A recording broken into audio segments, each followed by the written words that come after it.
There is nothing wrong with your radio. Do not attempt to adjust the volume. We are controlling the broadcast. For the next hour we will control all that you hear. You are about to experience the knowledge and insights of the media mothership. You're about to listen to a blast from the past, a rare gem dug up from the media mothership archives. This episode goes by the show's launch name, Media Tackle. The original air date is in the show notes, but for now, just sit back and enjoy this vintage treat. Anyway, I'm Craig Norris, PhD, and I'm joined again by Travis. G'day. Who can hear me. Yes. and Peter. Hello. Back again for round two. We kind of had a number of really interesting ideas and topics that got discussed around, Travis, your piece that you've been writing, your work, your magnum opus, your literary contribution to the sum total of popular fiction, your exploration into the world of fantasy and literature combined into LitRPG, called He Who Fights with Monsters.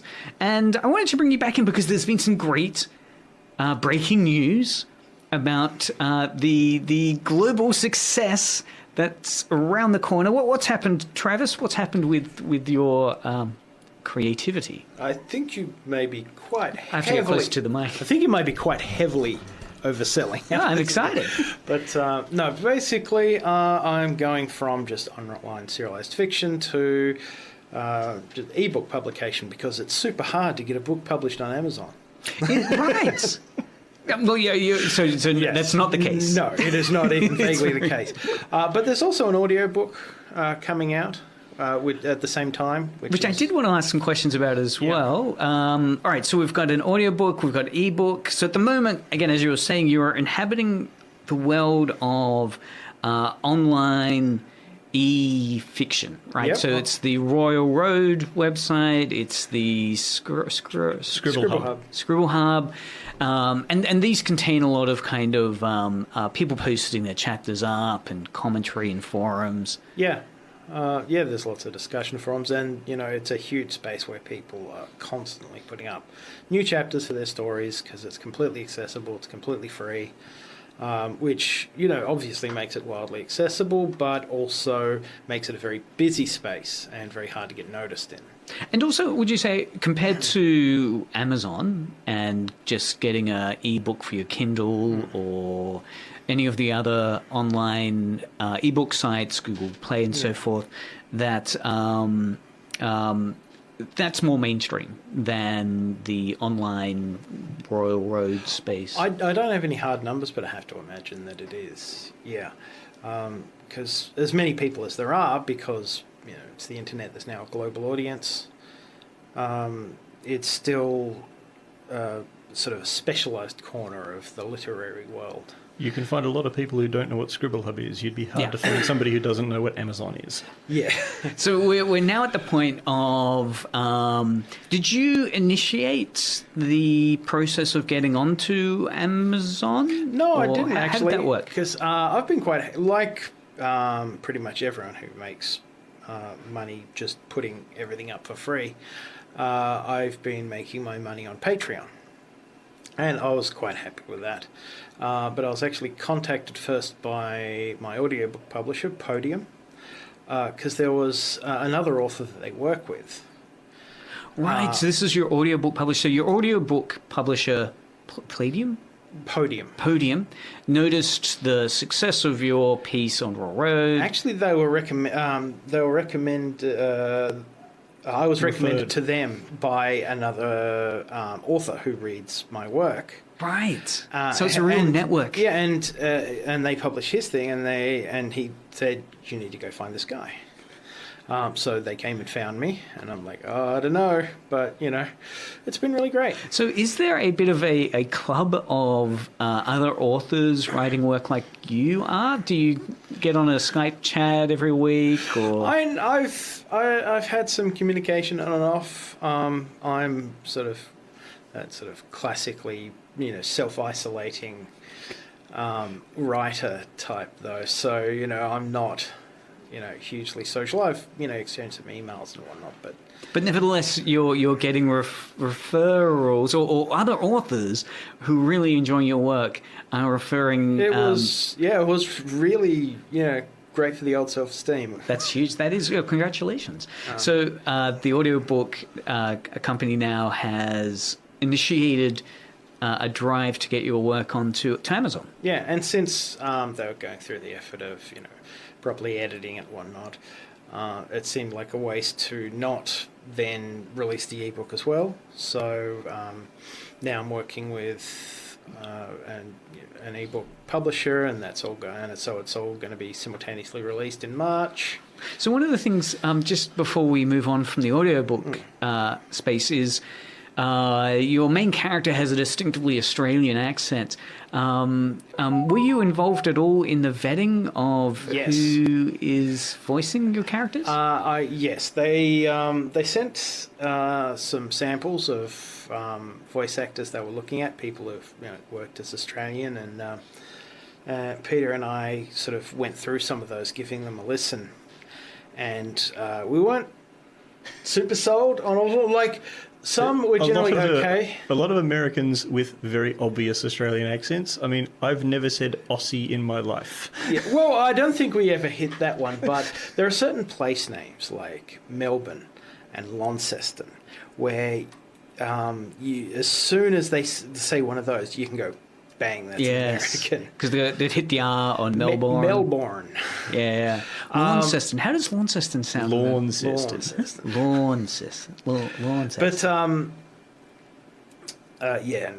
But eventually they actually got an Australian, a guy named Heath Miller, who is an actual Australian, so he sounds Australian.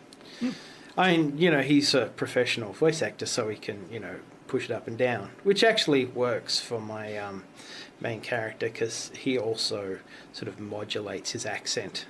Now, how does need? So the audiobook, it's a straight audiobook in terms of there's a narrator's voice, and then there's a cast of people that have come in. No, it's just like most audiobooks, it's just one guy reading the whole thing.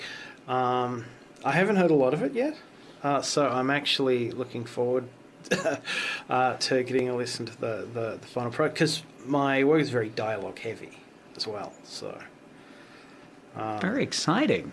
All right, so I'll be very interested to hear it and see whether I can differentiate the different characters to the different voices. But the guy's a professional, and he's done a lot of books, so probably he's done a really good job.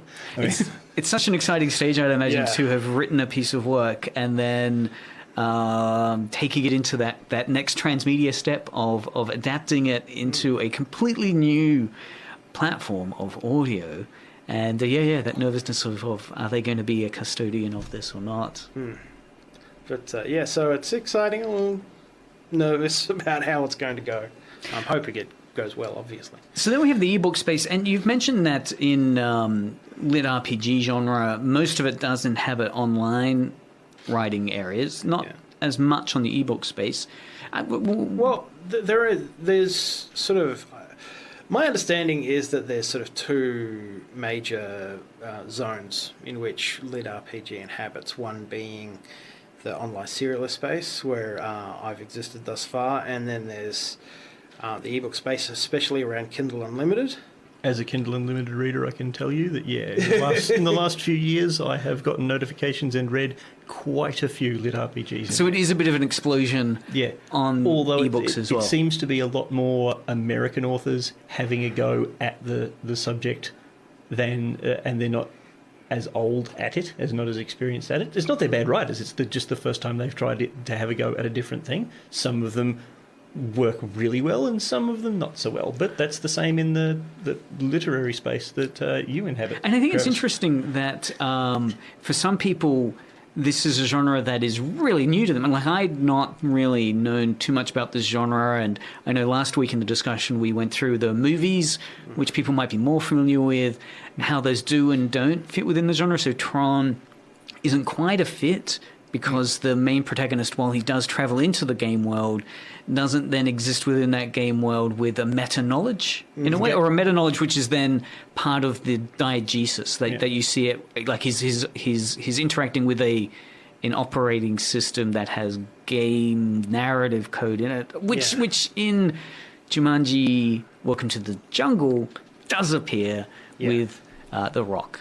Literally saying. Tron is more of like the Isekai going to another world we were talking about. I think Tron has more in common with, say, Lion, the Witch, and the Wardrobe than something more lit RPG. And is lit RPG a subgenre then of the Portal stuff, or no? Sort of started that way, but now it's its own thing. It's sort of like urban fantasy started as almost romance. Lit RPG isn't strictly Portal fantasy. It doesn't have to be. I mean, they mesh together a lot because there has to be some sort of change, but quite often lit RPG isn't about going to another world. It's about going into like an explicit game system. Like Sword Art Online isn't going to another actual world. It's people putting on virtual reality headsets and getting immersed in this sort of digital space. And then there's that whole narrative around getting locked in, and if you take off the helmet, you'll die, kind of thing, but you're not actually transported into another world. Yes. Okay, right, yeah. Okay, I'm beginning to see that distinction a little clearly now. And then you get the big sort of boogeyman in writing it, which is stakes. Why do you care about the fact that they don't get the sword in the game when it's just a game? So the hoops people jump through, some of them are small, some of them are very big. Some of them is like, oh, this game will define the fate of the world. Or some of them will be, you're locked in and you'll die. And others will just be stories. I mean, it doesn't have to be world-shattering to be important to that person. And if you're a good enough writer, you can make a reader care about what happens to the person. Not that they're doing something that'll affect the world. It's just they failed, but that's bad. That's why Sword Art Online, for example, has the whole death game aspect, where until like the end boss of the game gets cleared, nobody's allowed to log out or they'll die. Because then there are stakes. And another way they commonly do this, and I think this is quite common in sort of Korean type stories, is the main character will start off with like a massive amount of debt. Their parents will be dead. They'll have a pretty little sister who's doing very well in university. Their grandmother will be in hospital. I'm being very specific because it's more or less always this. But they end up with like a huge amount of debt from like medical bills, or their parents died under a huge amount of debt, that sort of thing.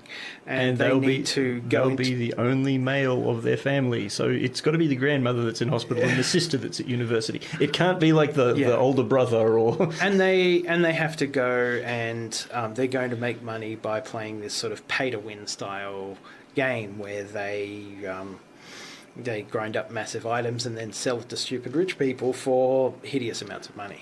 Yes, yeah. So it reminds me a bit of sports movies where the sports match matters because there's a prize at the end which will help. What, the Happy Gilmore movie, wasn't it? Or there's an evil guy who wants to tear down the community centre and they have to win a skiing competition, that sort of thing. Or Ready Player One type thing, a kind of evil corporation. Yes. So big and small stakes. And so the RPG element of lit RPG is just that within the story there is an RPG thing going on. It could be the game that people are playing is an RPG game. Is that the case? Or? The lit up, it really comes down to RPG video game style systems being an intrinsic and explicit and demonstrable part of the world. So there are arguments around what is and isn't lit RPG, but generally if you actually see video game elements like on the page or screen, as it were, then it'll generally be considered a lit RPG. Also, there's a sort of stylistic / holistic version of it. We were discussing off screen about the fact that games have rules and what's that term that you use about fairness? Absolute the kind of fair objectivity. The more effort you put in, the more reward you get. You level up. Natural justice. Yeah. That's it. There's a natural justice to the game. So no matter how behind they are in the real world with this massive debt and live in a tiny little shoebox with 3 other people or anything, in the game the effort they put in is the reward they get, and they theoretically start at the same point that everyone else does. There's a certain transparency to the system, which maybe in real life there isn't a transparency. Yeah, like why? Yeah, it's not something you need to explain because we've played enough computer games to know I start at level 1 like everyone else, and if I level faster than everyone else, I'll be like more powerful. And the higher I go, the more I get. That's right. Why did this happen? Well, you should have known this from the character that you chose, because that character has these... Yeah. Read the rules. All the races are balanced, sort of thing. There's a sense of like natural justice that gets played out in those scenarios. So if you've got a situation where in the real world someone has suffered under a large amount of misfortune, and they use...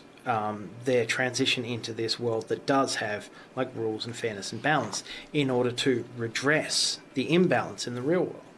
And in a way, that's one of those kind of meta cliches in movies where they'll have characters which refer to it, that like, oh, well, this isn't a video game, or that only happens in a video game. Yet, as we're talking about here, one of the appeals of genre writing in LitRPG is that for many readers, it can be very satisfying to engage in a well-crafted bit of world-building, that the structure and system makes sense. And there were 2 points I wanted to raise there. One was, again, we had a really interesting discussion as we were leading into this off-air about a really extreme manifestation of that, where not only is it a comfort for many people to see very transparent rules that are explained within a LitRPG piece they're reading, but then they want that really extremely manifested by, I think, Peter, you were describing it as an Excel spreadsheet of data that they want to micro-see the demonstration of how that rule works. For many readers of literature, they'd be thinking, gosh, am I reading a lot of maths formulas in these pieces? While I know, Travis, this isn't the pieces you write, how does that work within LitRPG, the maths and Excel spreadsheet formula drive? Well, some people really enjoy that aspect of it, because a lit RPG isn't all that different from most fantasy works. All fantasy works will have a set of rules around the supernatural elements that exist, like Star Wars has the Force. Yeah, but like dragons operate by these parameters. Magic spells operate by these parameters, and so on and so forth. What lit RPG does is sort of peeks behind the curtain. It's like, okay, there are rules. A normal fantasy series sort of implies what they are. You sort of take it by inference. And it's what LitRPG does is, just brings them all out and lays them out in the open for people to see. And for certain kinds of readers who love some world building, they can really engage with that.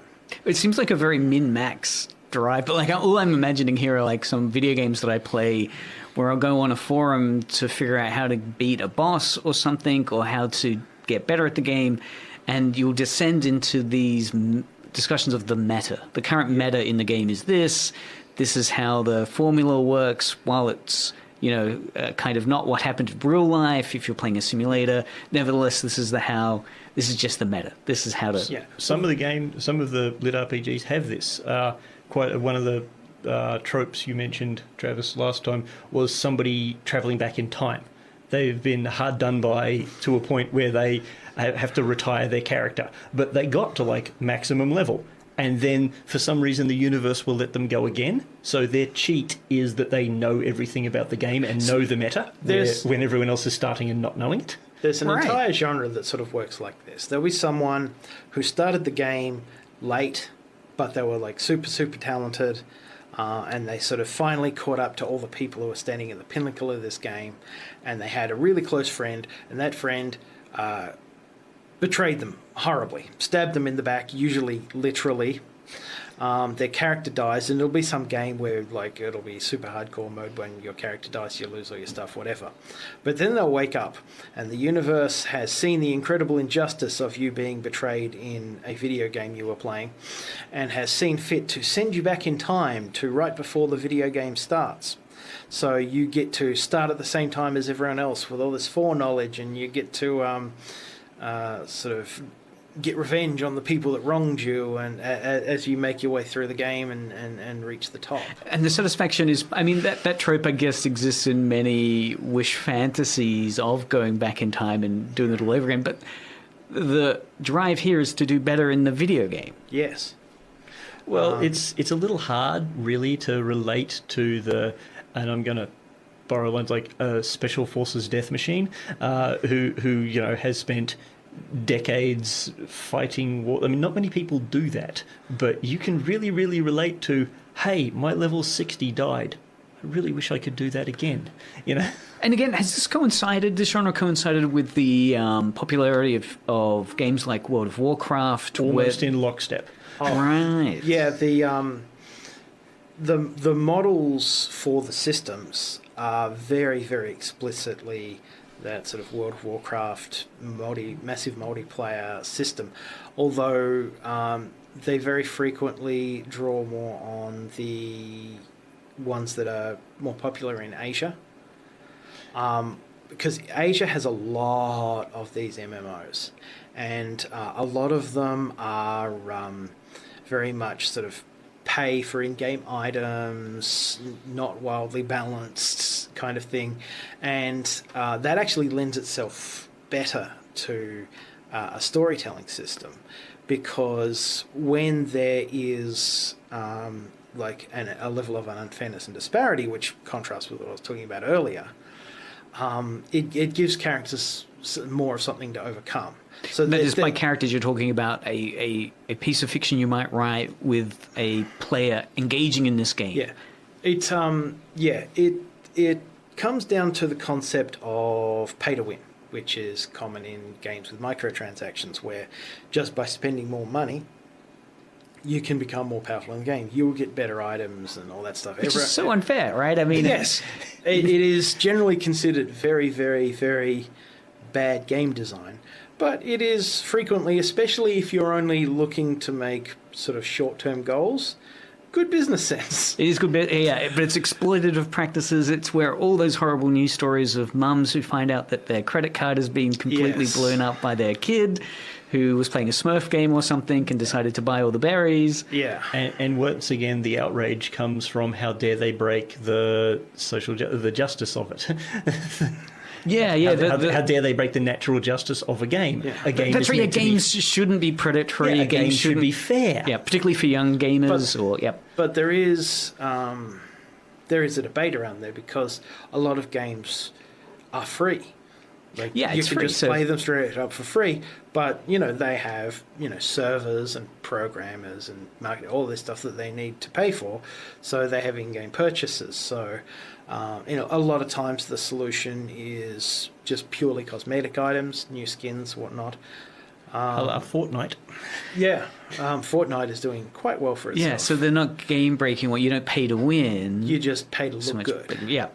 But then there's ideas around loot boxes. And I know EA got a lot of negative press from their Star Wars multiplayer one, because Darth Vader and Luke Skywalker, I think, were you could pay to play.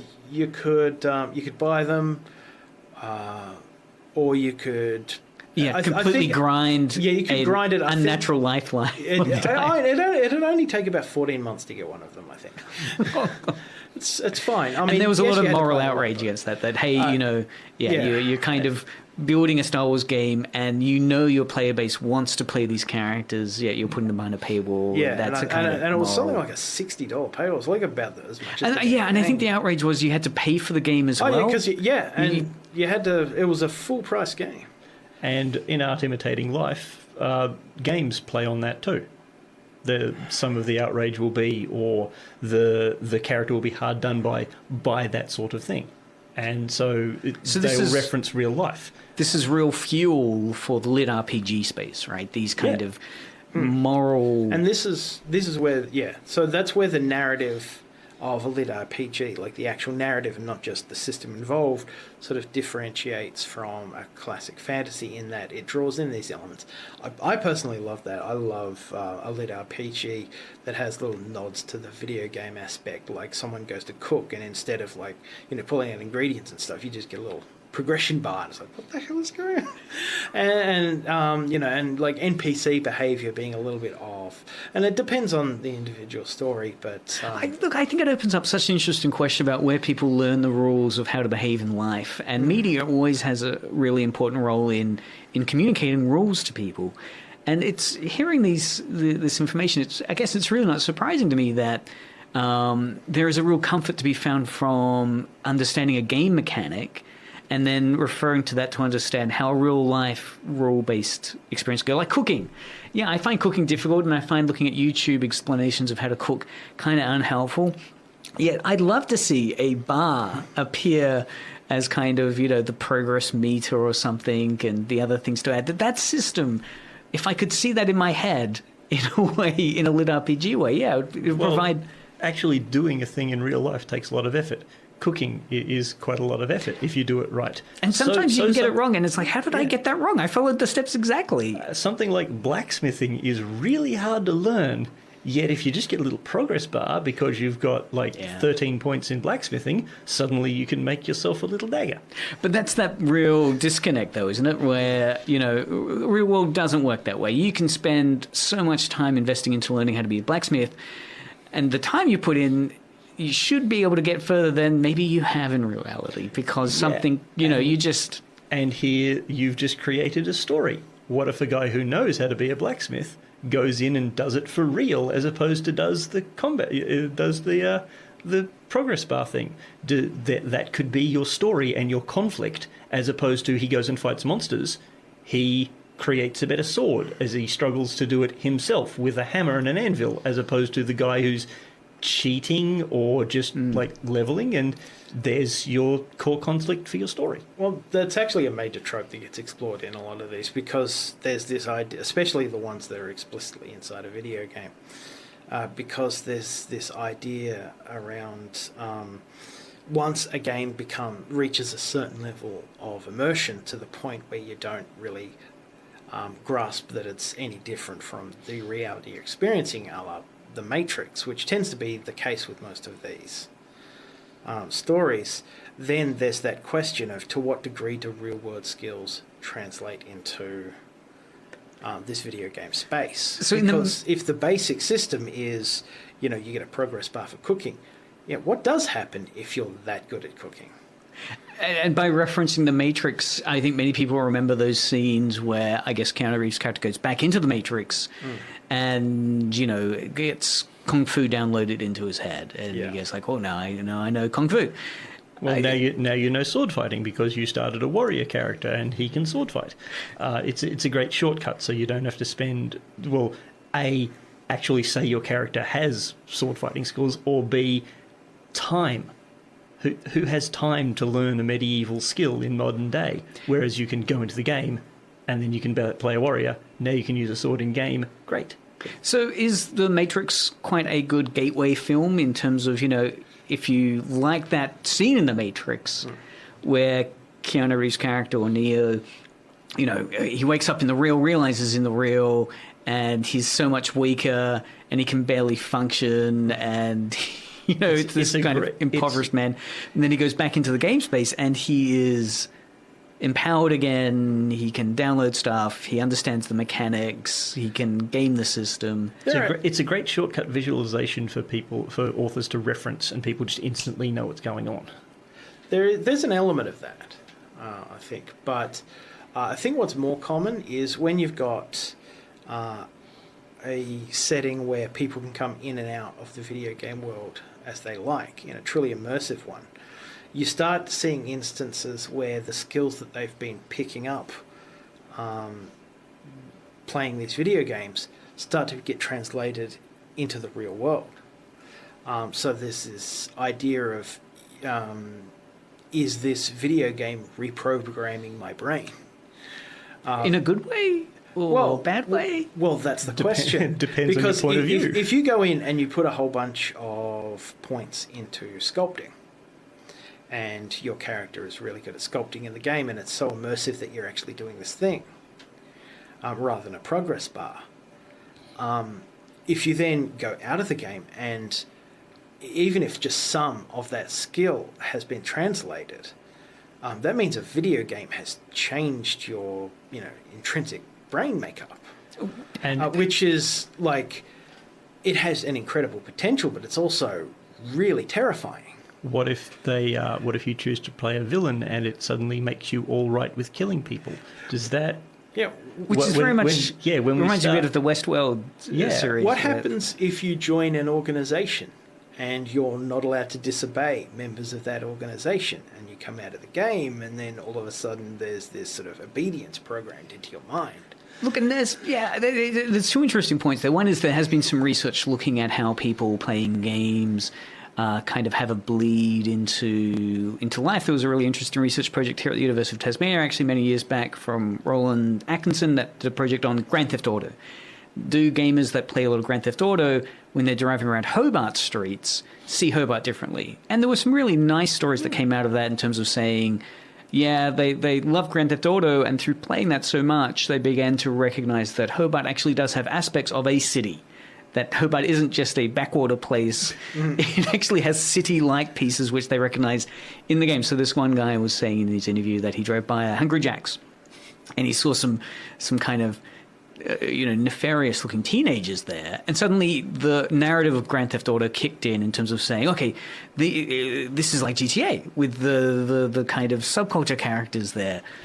Which is fine until he starts looking for his assault rifle. Well, and obviously the distinction between reality and fiction needs to be very clearly kind of understood here, that he's not then deluding himself into saying, and therefore I will behave like Grand Theft Auto.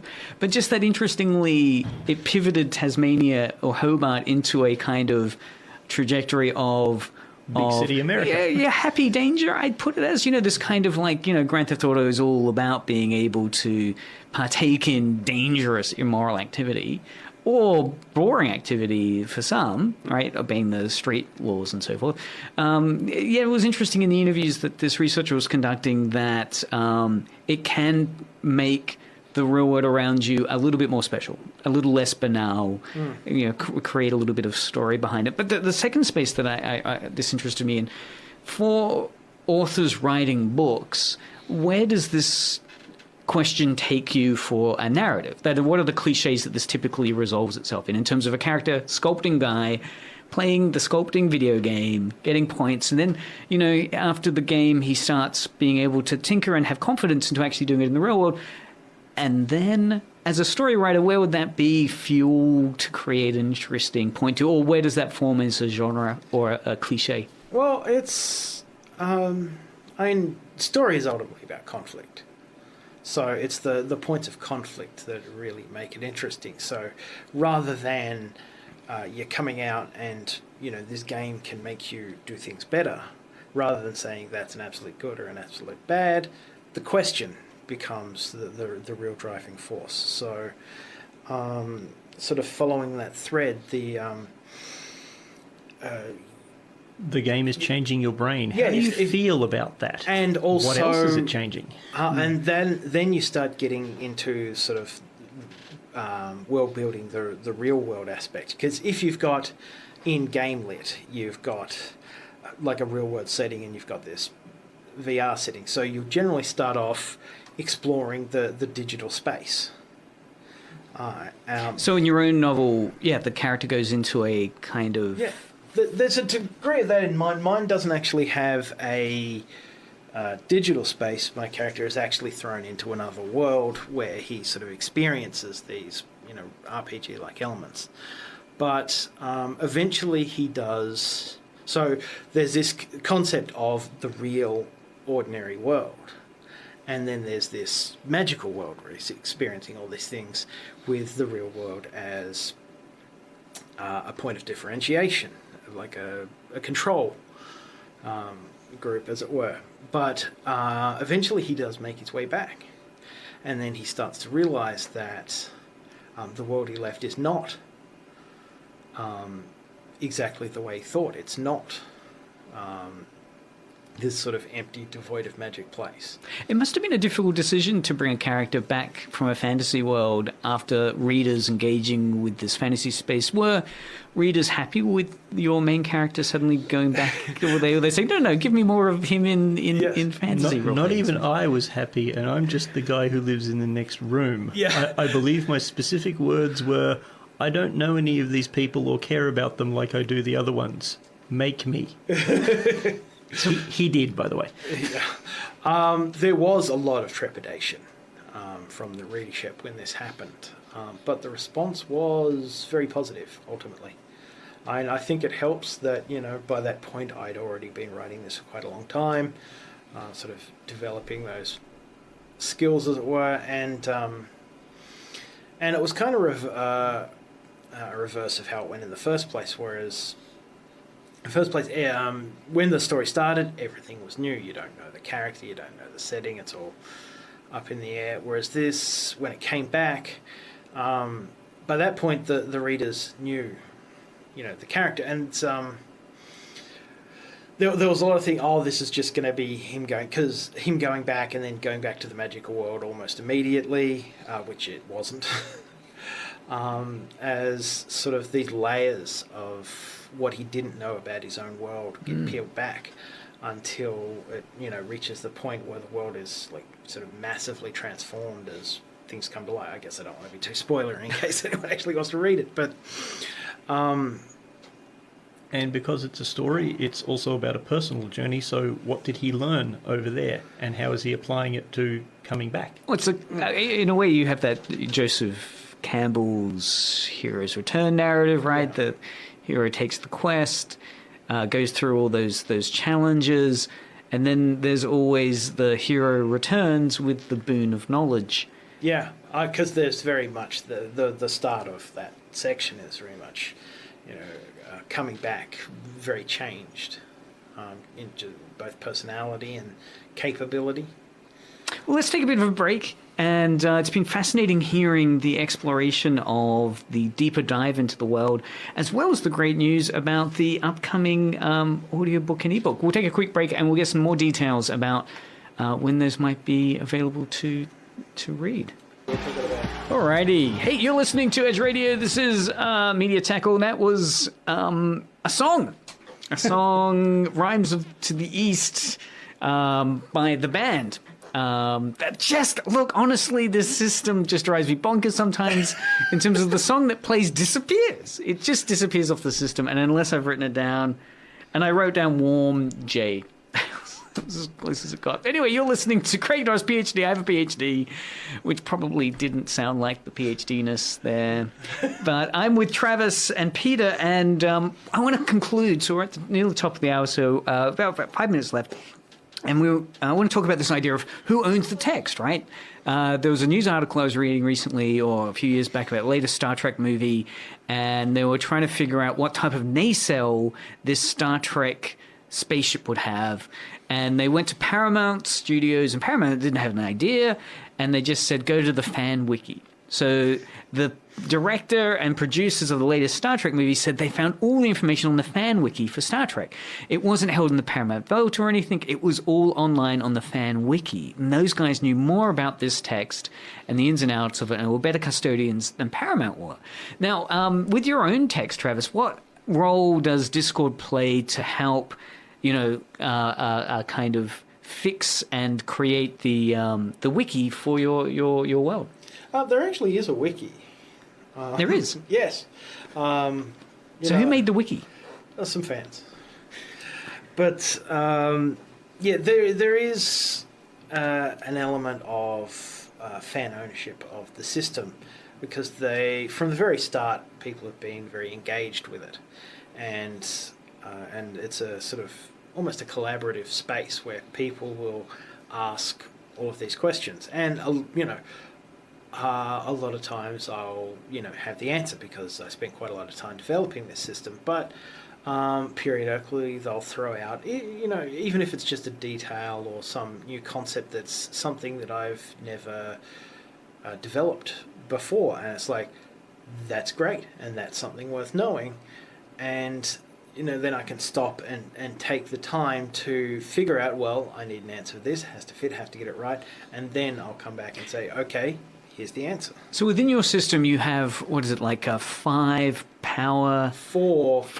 Sort of 3 core concepts that sort of combine into a 4th one. And you introduce this narratively in terms of the characters discovering this as he's in this fantasy space, but then the readers are reading it, and some of those readers then would want to know, okay, well, let's take this further. Well, what happens if I combine this and this? How do those discussions progress? Well, very early on in the life of the Discord, there was a lot of questions that were explicitly that. It's like the core concept, they're called essences. So what happens if you add this essence and this essence and this essence? What do you get? So like it might be, say, fire and lizard and something, and you get salamander, that sort of thing. There were just and it can be reams and reams of questions. So you tracking, you're replying to most of these questions, but that's pretty exhausting, right? And eventually I actually did have to say, okay, I only have so many hours in the day. And I didn't tell them to stop, but I asked them to sort of peel it back. So what I tend to do now, these days, is someone will ask about like a specific essence, like crystal or whatever it might happen to be. And then rather than just list off some easy combinations, what I'll do is I'll sort of explore the underlying concepts behind that particular thing. So the way it gets used, how the kind of powers it tends to produce, and the impact that has on people. And then I'll have a few examples of the, this plus this equals whatever. And it's sort of a more engaged and in-depth way of exploring it. So I don't get as many of these sort of combinations out there, but the ones that do are a lot more meaningful. The bot helped, though. Yes. What is the bot? For those that don't know, so this is on Discord. On this Discord, yeah. So a reader, one of my readers made a bot for my Discord. I think it's called Knowledge Chan. Knowledge Chan, the Discord bot on Travis's... Yes. And anytime I put a combination of things into either the Discord or the story, this reader adds them to the bot. So if somebody wants to know, does this and this and this add up to something, has it ever been revealed, they just ask the knowledge bot. And this was a fan, yes, of your stories that was on Discord that had the wherewithal to put together this little bot that then can trawl through all the questions and the Q&As on Discord. And we'll pump out the answers, yeah. So you mentioned one about farms. Someone asked about, Yeah, there's a lot of... like someone might... I actually got sent this weekend from, I think, a personal message on Patreon where they dropped something like, okay, here are something like 12 or something combinations that are all based around the concept of farming. Can you please go into depth in all of them? And I'm like... Because the Discord is a much better space for it, because anything I reply to on Discord is for everyone. And becomes Bible, right? Because everyone else sees it, and it gets one answer that everyone sees. There's a canonicity there, yeah. Whereas, in a personal message, not so much. So when I get those kind of things, which isn't so much anymore, I tend to say, these are some great questions. I'm going to go to the Discord and answer them. Feel free to check me there. Because with the Patreon, for example, one of the very common things that Patreon does is they'll integrate Discord functionality right into their system. So if anyone becomes a patron of me, they get access to certain channels on my Discord based to what tier they patronize me at. And that's so that, free readers don't get spoiled, that kind of thing. But that gets plugged like straight in. So as soon as you subscribe to me, if you jump on the Discord, you'll be right there with the right role. Your name will be the right colour. And it's such a good collaborative system. It should be pointed out that his essences are one word. So it's like sword essence, fire essence. And so he needed to make up a lot of words. Well, I didn't make up words, but I had to sort of conceive the concepts around them. And be very specific about them. Yeah. And for me, I mean, again, just to finish up, it really does show that the supportive system, the type of fan labor of love, I guess, that people then share in something you've created and then want it to succeed and do well and are happy to devote time to answering questions. As the guy who's going through the corrections at the moment, he employed me to do so, it's very nice to see how they're engaged. Nobody really says, hey, idiot, stop that, or anything. People will put, there's a way to do it, and people will, the first time they post, they won't do it that way. And then there'll just be a nice person saying, hey, the rules are here, and you missed this thing to do it properly. Please do it from now on. Nobody goes, don't do that. Yeah. Everybody's quite nice. Yeah, it's something like, if you're going to put in a correction for an advanced chapter, put it in a spoiler box. That sort of thing. And here's how. Yeah. Hey, you didn't, here's how. So you don't just yell, hey, idiot, you didn't put it in a spoiler box. No, it's we use spoiler boxes here, here's how. And it's just very polite. It's nice to see. Yeah. Travis, Peter, it's been great having you on again this week. And stay tuned. We've got more stuff coming around the corner. We've got the media news journalism team coming on next. This has been Media Tackle with Craig Norris, joined by Travis and Peter. And enjoy the rest of your afternoon.